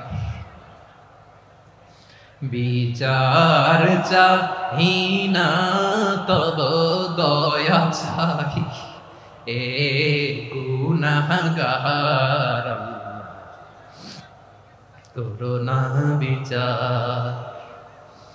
আপনার আমল দিয়ে জান্নাতে যাবেন? কি দিয়ে যাবেন? আল্লাহর দয়া দিয়ে। আল্লাহর রহম আর দয়া ছাড়া কেউ জান্নাতের চেহারাও দেখতে পাবে না। আমার প্রিয় ভাইরা, এই দোয়া আল্লাহর কাছে পছন্দনীয় হওয়ার কারণ তিনটা। দোয়ার প্রথম অংশে আছে তাওহীদ, আল্লাহর একাত্মবাদের ঘোষণা। এই দোয়ার দ্বিতীয় অংশ আছে তাসবিহ, আল্লাহর প্রশংসা সূচক বাণী। এই দোয়ার 3 নাম্বার অংশ পাপের স্বীকৃতি। তাহলে আমরা সবাই গুনাহগার, আমরা আল্লাহর কাছে পাপের স্বীকৃতি দিয়ে বলবো, ও আল্লাহ, ইন্নী কুনতু মিনাজ জালিমিন, আমরা জুলুম করেছি, পাপ করেছি, অন্যায় করেছি, আল্লাহ বুঝতে পারি নাই, শয়তানের ওয়াসওয়াসায় পড়ে, বন্ধুর পাল্লায় পড়ে, নফসের খায়েশ মিটাতে যে আল্লাহ করে ফেলেছি। তুমি গুনাহ না মাফ না করলে আমাদের গুনাহ মাফ করার দ্বিতীয় কেউ নাই, ঠিক কিনা বলেন? এভাবে অনুতপ্ত হয়ে যদি আল্লাহর কাছে দোয়া করেন, দেয়ালে পিঠ থেকে গেছে, কোন রাস্তা নাই বের হওয়ার, ওই মুহূর্তেও আপনাকে বিপদ থেকে উদ্ধার করবে কে? বিশ্বনবী চরম বিপদে পড়লে দুটা দোয়া পড়তেন। প্রথম হলো এটা, লা ইলাহা ইল্লা আনতা সুবহানাকা ইন্নী কুনতু মিনাল জালিমিন। এই দোয়াটা আমরা বেশি বেশি পড়ব প্রিয় ভাইরা। রাজি আছেন? সবাই আওয়াজ করে পড়ুন ইনশাআল্লাহ। আমার প্রিয় ভাইয়েরা, বিপদে পড়লে বিশ্বনবী আরো একটা দোয়া পড়তেন, লা ইলাহা ইল্লাল্লাহুল আযীমুল হালিম, লা ইলাহা ইল্লাল্লাহু রাব্বুল আরশিল আযীম, লা ইলাহা ইল্লাল্লাহু রাব্বুস সামাওয়াতি ওয়াল আরদি ওয়া রাব্বুল আরশিল কারীম। এই যে বললাম, রেকর্ড হয়ে গেছে। এখন তো আর ইনস্ট্যান্ট মুখস্থ না হলো, পরে মুখস্থ করে নেবেন। আল্লাহ ছাড়া কোনো উপাস্য নাই, তিনি সুমহান, মহাসহিষ্ণু। আল্লাহ ছাড়া কোনো উপাস্য নাই, তিনি সুমহান, আরশের অধিপতি। আল্লাহ ছাড়া কোনো উপাস্য নাই, তিনি আকাশের মালিক, জমিনের মালিক, তিনি সুবিশাল আরশের অধিপতি। সুবহানাল্লাহ পড়েন। এই দোয়াটা কেউ যদি পড়ে যদি এর ওসিলা করে দোয়া করে, তাকে বিপদ থেকে মুক্তি দেয় কে? মনে থাকবে আপনাদের? তাহলে বিপদের প্রথম ধাক্কায় কি যেন পড়তে হয়? ইন্না লিল্লাহ। তারপরে কি বলে আল্লাহর কাছে নিজেকে সঁপে দিতে হয়? দেয়ালে পিঠ থেকে গেলে লা ইলাহা ইল্লা আনতা সুবহানাকা ইন্নী কুনতু মিনাজ জালিমিন। 2 নাম্বার হচ্ছে লা ইলাহা ইল্লাল্লাহুল আযীমুল হালিম, লা ইলাহা ইল্লাল্লাহু রাব্বুল আরশিল আযীম, লা ইলাহা ইল্লাল্লাহু রাব্বুস সামাওয়াতি ওয়াল আরদি ওয়া রাব্বুল আরশিল কারীম। মনে থাকবে? ইনশাআল্লাহ বলেন সবাই, আওয়াজ করে সবাই ইনশাআল্লাহ। অনেক সময় এমন হয়, হঠাৎ বিপদের সম্মুখীন হই আমরা, রেডি হয়ে বের হইছে অফিসে, হঠাৎ অ্যাক্সিডেন্টে পড়ে যাই, হঠাৎ পেটের ব্যথায় অজ্ঞান, এরকম হয় না? আপনাদের হয় না? বিষ্ণু ইসলাম বলেন, আকস্মিক দুর্ঘটনার বিপদ থেকে যদি কেউ বাঁচতে চায়, সকাল সন্ধ্যা যেন প্রত্যেকে এই দোয়াটা পড়ে। সকালে যদি 3 বার পড়ে, সন্ধ্যা পর্যন্ত হঠাৎ বিপদ থেকে সে রক্ষা পাবে। To be protected from sudden calamity, sudden disaster, sudden calamity, হঠাৎ বিপদ, হঠাৎ ভয়ঙ্কর কোন আকস্মিক বিপদ থেকে আল্লাহ বাঁচায় দিবে। সকালে পড়লে সন্ধ্যা পর্যন্ত প্রোটেক্টেড, সন্ধ্যাবেলায় যদি 3 বার পরে সকাল পর্যন্ত প্রোটেক্টেড। সুবহানাল্লাহ পড়ে। দোয়াটা কি? দোয়াটা হচ্ছে বিসমিল্লাহিল্লাযী লা ইয়াদুররু মা'a ইসমিহি শাইউন ফিল আরদি ওয়ালা ফিস সামাই ওয়া হুয়াস সামিউল আলীম। ছোট না? অনেক ছোট, মুখস্থ করবেন। বিসমিল্লাহিল্লাযী লা ইয়াদুররু মা'a ইসমিহি শাইউন ফিল আরদি ওয়ালা ফিস সামা। ওই আল্লাহর নাম নিচ্ছি, যে আল্লাহর নামের বরকতে আকাশ জমিনের কোনো কিছু কারো কোনো ক্ষতি সাধন করতে পারে না। তিনি সর্বশ্রোতা, সর্বজ্ঞ। সুবহানাল্লাহ পড়েন। পড়বেন এই দোয়াটা, বিসমিল্লাহিল্লাযী লা ইয়াদুররু মা'a ইসমিহি শাইউন ফিল আরদি ওয়ালা ফিস সামাই ওয়া হুয়াস সামিউল আলীম। ফজরের পরে 3 বার, মাগরিবের পরে 3 বার যদি কেউ পড়ে, প্রোটেক্টেড, যে কোনো হঠাৎ বিপদ থেকে প্রোটেক্টেড। প্রোটেক্ট করেন কে? ওই আল্লাহর নাম নিচ্ছি, যে আল্লাহর নামের ওসিলায় আকাশ জমিনের কোনো কিছু কোনো ক্ষতি করতে পারে না। সুবহানাল্লাহ পড়েন। আচ্ছা, এবার আমাদের জীবনে দুশ্চিন্তা আছে না নাই বলেন? Tension, hyper tension, anxiety, depression, চিন্তা, টেনশন নাই, এরকম কে কে আছে দেখি? হাত তোলেন। ওই যে হাত তুলছে এক আল্লাহর ওলি, ওই যে টেনশন নাই তোমার, জোশের ঠেলায় ধাক্কায় তুলে ফেলছে। সবার জীবনে টেনশন আছে না নাই? এই দুশ্চিন্তা, পেরেশানি, মারাত্মক পেরেশানি থেকে মুক্তি পাওয়ার জন্য বিষ্ণু ইসলাম 2টো দোয়া পড়তেন। কয়টা? অনেকগুলো পড়তেন। স্পেশাল 2টো দোয়া আজকে আপনাদের শিখায় যাব, শুনবেন না? কষ্ট হচ্ছে? সংক্ষিপ্ত মুনাজাত দিয়ে দেই। ওরে আল্লাহ, আমি তো 9:30 ক্রস করে ফেলছি মাসুদ ভাই, খেয়াল করে নাই। আর কয়েক মিনিট? ঠিক আছে, ঠিক আছে। পেরেশানিতে পড়লে, টেনশনে পড়লে এই দোয়াটা, প্রিয় ভাইরা, বিষ্ণু সাল্লাল্লাহু আলাইহি ওয়াসাল্লাম যখন খুব বিপদে পড়তেন, দুশ্চিন্তা ওনাকে ঘিরে ধরতো, উনি পড়তেন ইয়া হাইয়্যু ইয়া কাইয়্যুম বিরহমাতিকা আস্তাগীথ, ইয়া হাইয়্যু ইয়া কাইয়্যুম বিরহমাতিকা আস্তাগীথ, ইয়া হাইয়্যু ইয়া কাইয়্যুম, হে শাশ্বত অবিনশ্বর, হে চিরঞ্জীব, বিরহমাতিকা আস্তাগীথ, তোমার রহমতের উসিলায় তোমার কাছে ফরিয়াদ করি, এটা পড়তেন। আবার আরেক বর্ণনায় এসেছে ইয়া হাইয়্যু ইয়া কাইয়্যুম বিরহমাতিকা আস্তাগীথ আসলিহ লি শা'নি কুল্লাহু ওয়ালা তাকিলনি ইলা নাফসি তারফাতা আইন। আসলিহ লি শা'নি কুল্লাহ, আল্লাহ আমার সবকিছু আপনি সেটেল করে দেন। আমাদের সব ঝামেলা সেটেল করে দিতে পারে কে? আমরা তো সেটেলমেন্টের জন্য ওই এসপি সাহেবের কাছে যাই, ডিসি সাহেবের কাছে যাই, অমুক ভাইয়ের কাছে যাই, তমুক ভাইয়ের কাছে যাই। এই দোয়া পড়লে আরশের উপর থেকে আপনার ম্যাটার সেটেল করে দিবে কে? তাহলে পড়বেন ইয়া হাইয়ু, হে চিরঞ্জীব। হাইয়ু মানে চিরঞ্জীব, যিনি চিরকাল বেঁচে থাকবেন, মরবেন না। আল্লাহ মরবেন? তার কোনো লয় আছে? ক্ষয় আছে? সূরা আর-রহমানে আল্লাহ বললেন কুল্লু মান আলাইহা ফানি ওয়া ইয়াবকা ওয়াজহু রাব্বিকা যুল জালালি ওয়াল ইকরাম ফাবিআইয়ি আলাই রাব্বিকুমা তুকাযযিবান। জমিনে যা আছে সব ফান, ভ্যানিশ হয়ে যাবে, নিশ্চিহ্ন হয়ে যাবে, শেষ হয়ে যাবে, সব বিলুপ্ত হয়ে যাবে, একজন ছাড়া। জোরে বলেন তিনি কে? ইয়া হাইয়ু, আমার সাথে আওয়াজ করে পড়েন ইয়া হাইয়ু ইয়া কাইয়্যুম ইয়া হাইয়ু ইয়া কাইয়্যুম বিরহমাতিকা আস্তাগীথ আসলিহ লি শা'নি কুল্লা ওয়ালা তাকিলনি ইলা নাফসি তারফাতা আইন। এভাবে দোয়া করলে আপনাকে বিপদ মুক্ত করবে কে? এই দোয়াটা কেন পছন্দ আল্লাহর কাছে? কারণ এখানে আল্লাহর দুইটা সুন্দর নাম আছে, গুণবাচক নাম, আল হাই, আল কাইয়ুম, এই দুটো নাম আছে এখানে। আবার এই দুইটা আয়াতুল কুরসির অংশ। আয়াতুল কুরসির শুরু তো এটা আছে না নাই? হ্যাঁ, আছে না নাই? 3 নাম্বার কারণ এটা ইসমে আজম। কোন দোয়াটা ইসমে আজম? যে দোয়া ওসিলায় দোয়া করলে আল্লাহ দোয়া ফেরায় না। অনেকগুলো মত আছে, সবচেয়ে ভ্যালিড মত হচ্ছে এটা, ইয়া হাইয়ু ইয়া কাইয়ুম, এর ওসিলা দিয়ে দোয়া করলে দোয়া কবুল করে কে? 2 নম্বরে বিশ্বনবী মারাত্মক বিপদে পড়লে আরেকটা দোয়া পড়তেন, আল্লাহুম্মা ইন্নী আবদুক। আগে দোয়াটা পড়ি, শুনেন। আল্লাহুম্মা ইন্নী আবদুক ওয়া ইবনু আবদিক ওয়া ইবনু আমাতিক নাসিয়াতি বিয়াদিক মাদিন ফিয়া হুকমুক আদলুন ফিয়া কাদাউক আসআলুকা বিকুল্লি ইসমিন হুয়া লাক সাম্মাইতা বিহি নাফসাক আও আনসালতাহু ফি কিতাবিক আও আল্লামতাহু আহাদাম মিন খালকিক أو استأثرت به في علم الغيب عندك أن تجعل القرآن ربيع قلبي ونور صدري وجلاء حزني وذهاب همي। سبحان الله পড়েন। বিশ্বনবী বলতেন আল্লাহুম্মা ইন্নী আবদুক, ও আল্লাহ আমি আপনার গোলাম, ওয়া ইবনু আবদিক, গোলামের ঘরের গোলাম, ওয়া ইবনু আমাতিক, বাদীর ঘরের গোলাম। মানে আল্লাহ আমি আপনার গোলাম, আমার বাবা আব্দুল্লাহ ছিল আপনার গোলাম, আমার মা আমিনা ছিল আপনার বাদী। মানে আমরা গোলাম বংশের, সব গোলাম। নিজেরে এর চেয়ে আর ছোট করে আল্লাহর কাছে উপস্থাপন করা যায় আমার ভাইরা? কথা কি বুঝতেছেন? নিজেকে এর চাইতে ছোট, নগণ্য আর তুচ্ছ করে আল্লাহর সাথে প্রেজেন্ট করা যায়? বিশ্বনবী বললেন ও আল্লাহ আমি আপনার গোলাম, গোলামের ঘরের গোলাম, দাসীর ঘরের গোলাম, নাসিয়াতি বিয়াদিক, আমার মাথার চুলের ছুটি আপনার হাতের মুঠোয়। আপনি ডানে টান দিলে আমি ডানে যেতে বাধ্য, আপনি বাঁয়ে টান দিলে বাঁয়ে যেতে বাধ্য। সুবহানাল্লাহ বলেন। পিছনে 2-1 ভাই দাঁড়ালেন কেন? হ্যাঁ, বসুন।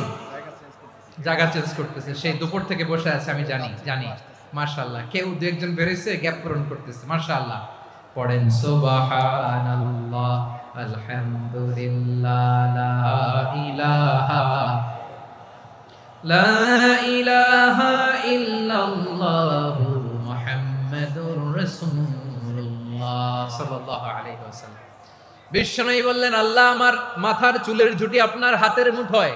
আচ্ছা, এইভাবে কাকে ধরা হয়? যে খুব ছোট, ঠিক কি না? নিজেকে কত ছোট করলেন বিশ্বনবী। ও ও আল্লাহ, আমার মাথার চুলের ঝুঁটি আপনার হাতের মুঠোয়, আপনি ডানে টানলে আমি ডানে যাব, বায়ে টানলে বায়ে যাব। আল্লাহ, আসআলুকা বিকুল্লি ইসমিন হুয়া লাক নাসিয়াতি বিয়াদিক মাদিন ফিয়া হুকমুক, আপনার নির্দেশ আমার উপর কার্যকর হবেই হবে। আদলুন ফিয়া কাদাউক, আপনার ফয়সালা, যেই ফয়সালাই আপনি আমার জন্য করেন এটাই ইনসাফ। সুবহানাল্লাহ বলেন। আমরা আল্লাহর ফয়সালায় সন্তুষ্ট হতে চাই না। কত কমপ্লেইন, আল্লাহ তুমি এটা দিলা না, ওইটা পাইলাম না, ওইটা হইল না রে, এরকম অভিযোগ কমপ্লেইন আমাদের আছে না নাই? আর বিশ্বনবী বলতেন আদলুন ফিয়া কাদাউক, আল্লাহ আমার জন্য তোমার যেটা ফয়সালা এটাই সবচেয়ে শ্রেষ্ঠ ইনসাফ, এর চেয়ে ইনসাফ আর হতে পারে? এভাবে কায়মান বাক্যে আল্লাহর কাছে বিশ্বনবী দোয়া করতেন। এরপরে বিশ্বনবী বলেন, আল্লাহ তোমার যত নাম আছে সব নামের ওসিলায় দোয়া করি, যে নাম তুমি আমাদেরকে জানিয়েছো, যে নাম তুমি আমাদেরকে জানাও নাই, যে নাম তুমি কোরআনে নাজিল করেছো, যে নাম নাজিল করো নাই, যে নাম শুধু নবীদেরকে জানিয়েছো। আর আল্লাহর এমন কিছু চমৎকার চমৎকার সুন্দর সুন্দর নাম আছে, এই নামগুলো রব্বুল আলামিন কাউকে জানাবে না। সুবহানাল্লাহ বলেন। আমরা তো 99 নাম জানি, 100 নাম জানি আল্লাহ, কিন্তু আল্লাহর এমনও কিছু নাম আছে যেগুলো আল্লাহ বিশ্বনবীরও জানায় নেই। এগুলো আল্লাহ ইলমুল গায়বে রেখে দিয়েছেন। দোয়ার সময় বলবেন, আল্লাহ তোমার যেই নামগুলো জানি, যেগুলো জানি না, যেগুলো কোরআনে আছে, যেগুলো নাই, যেগুলো নবীরে খাস ভাবে জানাইছো ওগুলোর উসিলায়, যেগুলো কোনোদিন জানাবাও না, তোমার ওই নামের উসিলাও তোমার কাছে চাই। আল্লাহ কোরআনকে আমার হৃদয়ের বসন্ত বানাও, আমার বক্ষের জ্যোতি বানাও, আমার চিন্তা দুশ্চিন্তা তুমি দূর করে দাও। বিশ্বনবী বললেন, এই কালিমাগুলো, এই বাক্যগুলো পড়ে যদি কেউ আল্লাহর কাছে ফরিয়াদ করে, তার হৃদয় থেকে দুশ্চিন্তা কাটিয়ে দিবে কে? পড়বেন, এই দোয়াগুলো পড়বেন। আচ্ছা, সব শেষে বলি, ঋণের বোঝায় যারা জর্জরিত, বিষ্ণু ইসলাম চমৎকার একটা দোয়া শিখিয়েছেন। আমাদের অনেকে ঋণের বোঝায় জর্জরিত আছে না নাই? এদিকে কেউ আছেন?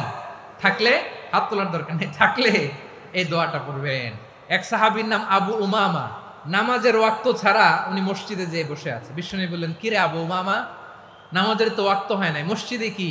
সাহাবী বলে, হুমুমুন লাজিমাতনি ওয়া দুয়ুন, নবী গো, ঋণের বোঝায় এমন টেনশনে আছি, ঘরে থাকতে পারলাম না, মসজিদে চলে আসছে। বিশ্বনবী বলেন, আমি কি তোমার এমন একটা দোয়া শিখাবো যেটা পড়লে আল্লাহ তাআলা তোমার ঋণের বোঝা হালকা করে দিবেন?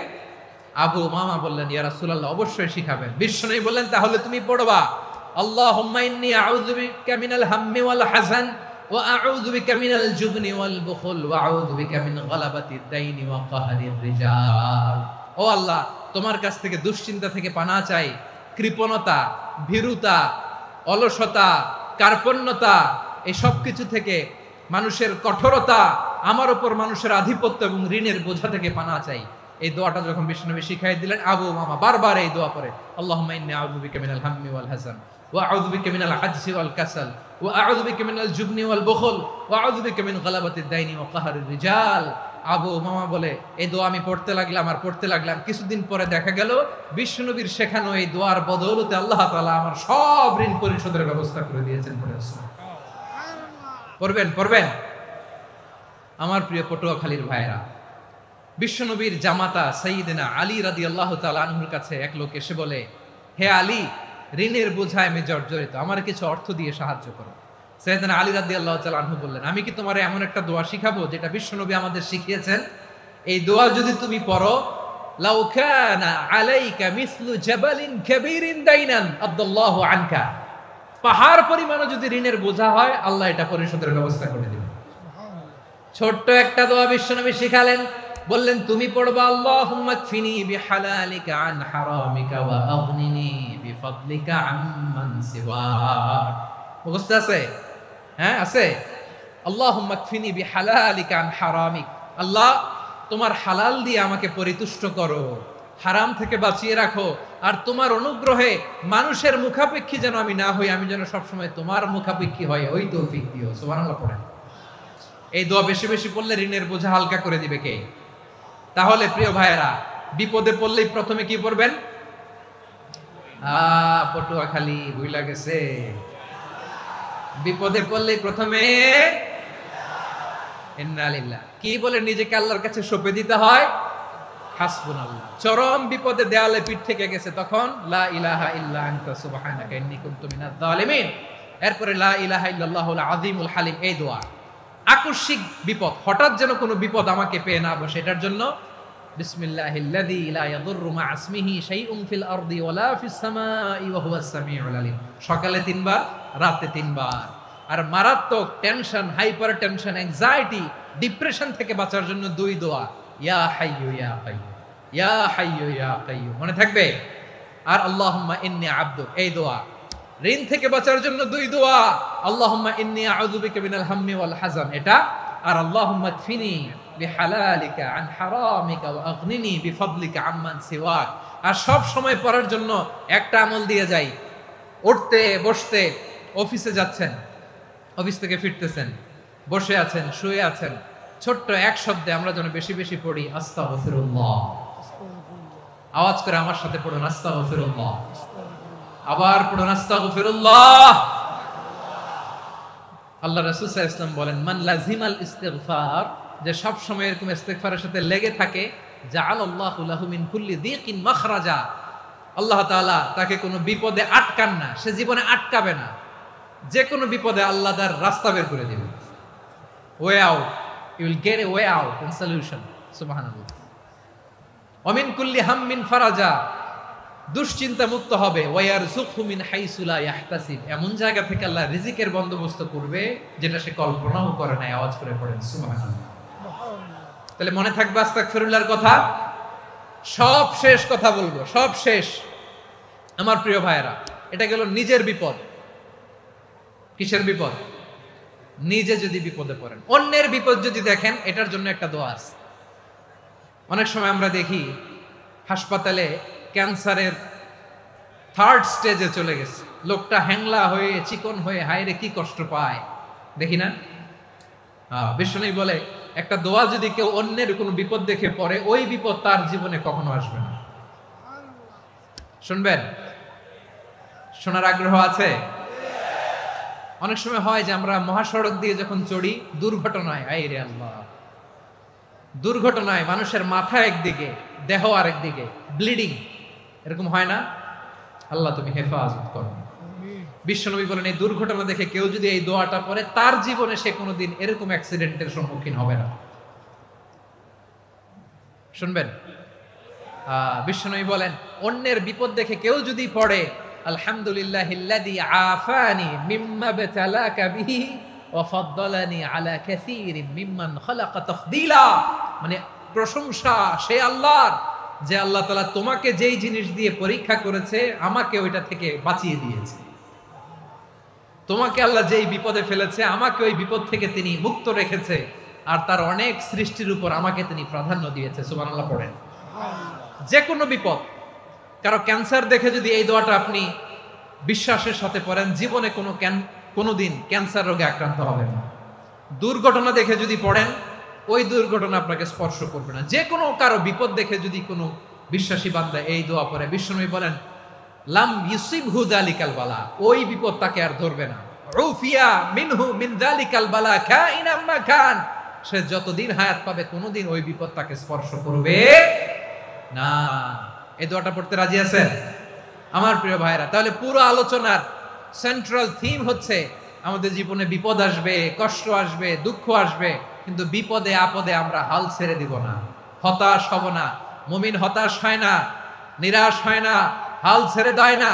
মুমিন ভরসা রাখে একজনের উপর। আওয়াজ করে বলুন, তিনি কে? বিপদে পড়লে আমাদেরকে উদ্ধার করে কে?